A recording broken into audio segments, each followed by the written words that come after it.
Waves સમિટને કલાકારો માટે શક્તિશાળી મંચ ગણાવ્યો. પ્રખ્યાત અભિનેતા અને દાદા સાહેબ ફાળકે પુરસ્કાર વિજેતા મિથુન ચક્રવર્તીએ વેવ્સ સમિતિની પ્રશંસા કરી છે અને તેને કલાકારો માટે શક્તિશાળી મંચ ગણાવ્યો છે. તેમણે જણાવ્યું હતું કે કોઈપણ કલાકાર મંચ વિના મોટું બની શકતો નથી અને વેવ્સ એવો મંચ છે કે જે તેમને મોટું બનાવશે. તેમણે આ કાર્યક્રમને વડાપ્રધાન નરેન્દ્ર મોદીની દ્રષ્ટિ અને વિઝનનો ભાગ ગણાવ્યો, જે ભારતને મીડિયા અને મનોરંજન ક્ષેત્રમાં વૈશ્વિક નેતૃત્વ તરફ લઈ જશે.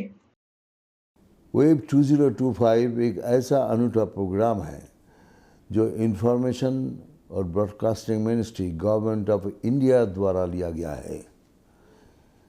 यह हमारे आदरणीय प्रधानमंत्री श्री नरेंद्र मोदी जी का विजन है जो भारत को ग्लोबली एंटरटेनमेंट और मीडिया के क्षेत्र में शिखर में लेके जाएगा.